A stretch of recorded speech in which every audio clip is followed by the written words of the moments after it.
Hello guys, welcome back to another tutorial of Python.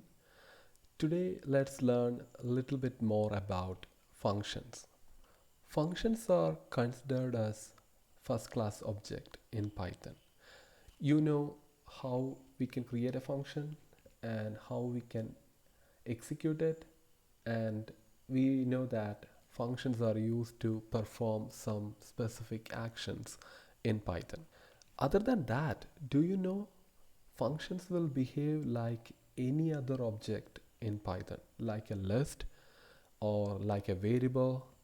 It has most of the capability or all the capability like a variable, and it can be called separately. It can be used as an argument to another function.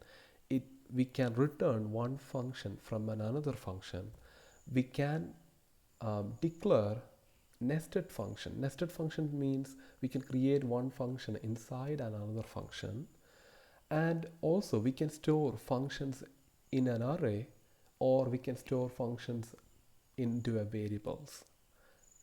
So today we are going to learn how we can do all these things with function. Now let's get started with our studio. So I'm going into the PyCharm studio and let's look at it. So now I'm going to create a function. Maybe you know how to do it because we already covered that topic. So I'm going to create a very simple function called definition, and it's a very quick function. It's called create, and it does not have any argument, and it is just going to print something. Hi, I am a function. You just executed.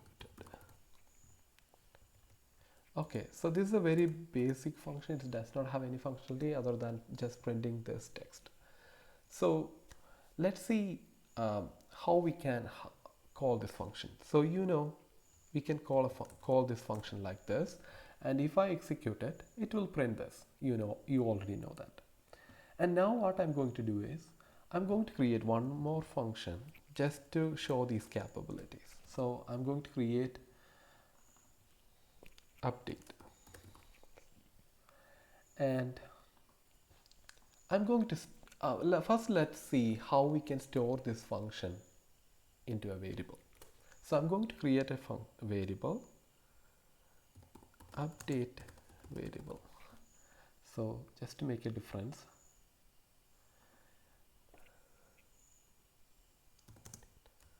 update create function. Okay, so I created a variable equal to, I'm going to assign this function to it. So I'm not calling it, I'm just assigning. Now I'm going to call this variable update variable, and now I assign this function into this variable, and now this is a function.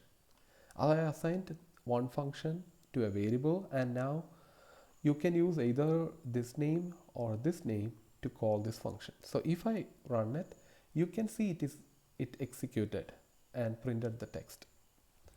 So this is one capability of it, and let's quickly see how we can store this function into an array. So I'm going to create an array, function array equals, and I have an array like this, and first I'm going to store this create function and then the update function. So you know that this is the 0th index of this array and this is the first index. So I have to call this update function or create function. So now I assign this function to this function array, right? So I'm going to call this function array of 0. That means this function, and then just to execute, I'm going to add this one, this round brackets. And if I run it now, you can see it got executed. Hi, I'm a create function, you just executed. So I can just remove this one and just use this one, and if I run it, you can see it printed the text of the create, because create is the 0th index of this array, so I just called it.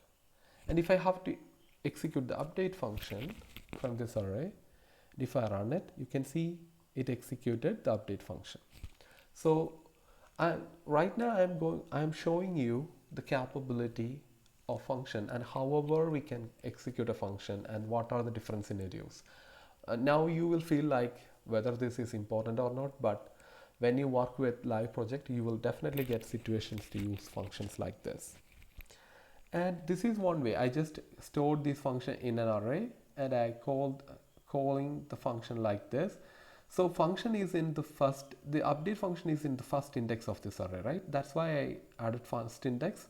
So it is just calling the first index and then adding the parenthesis. So this means we are calling the function to execute it. If I just use without this, it won't do anything because it is just taking that specific index and staying there without doing anything. So now if I add this one, it means it will execute.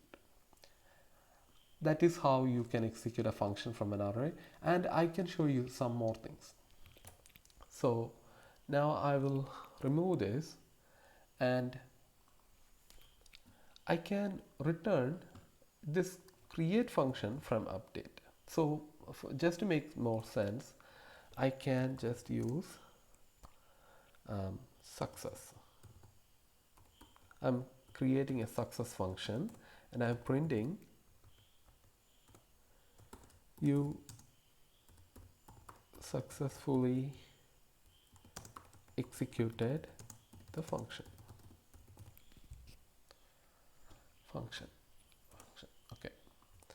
So now I'm going to return this specific one from it. Return. I'm sorry, not here. Here. So I have to execute this success function for create and update. So I'm returning this function. This means I'm returning something from this specific function. So now I'm going to variable, sorry, not that.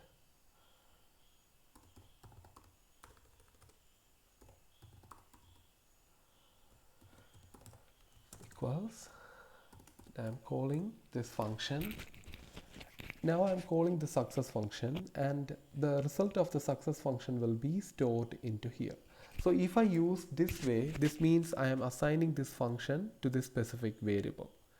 But if I use like this, I'm calling this function and the result of the function will be stored into this specific variable. So if I use this way, then success function, the update function will be stored into this success function variable. Okay, so I can just show you the difference.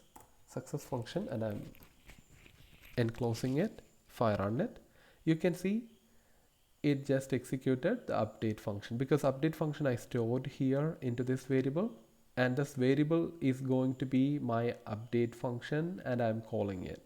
So it printed it. But if I use this way, then the result of this function, because if I use this way, this function will completely execute when I use this round brackets, and the result of this function, that means the return function will be stored into this variable. So if I use this way, then success function will be stored into this. So if I run it now, you can see this function executed and the result of this function is stored into this variable, and I'm executing that one also. So that's the reason it is printing the successfully executed the function method message as well from this. So I hope you understood what it is. So this is how we can return a function from one other function. So basically these scenarios will come into the picture when we have to process some outcome of this update or create method and pass it into another function. This way, that for these purpose we can use it, like based on this result, if we have to return some function based on the result of this create, then we can just return that function. Otherwise, we have multiple options here. Maybe when we go through this video tutorial, we will learn all these things. So now I can show you another thing. I can pass this function as a variable. So I'm going to pass this success function. For making it clear, I can remove everything. I can just create a new function.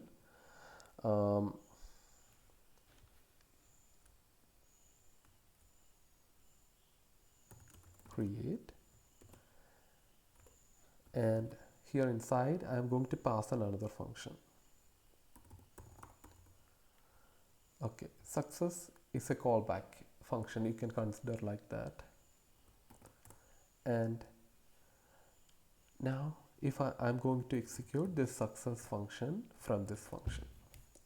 Okay, what it is going to do is, this is calling this function and this argument function is going to execute. So I'm going to call this, I'm going to create two more functions, definition function underscore 1, and this function is going to print first function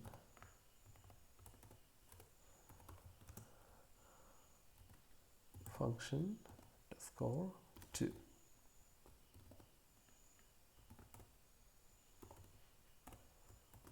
Second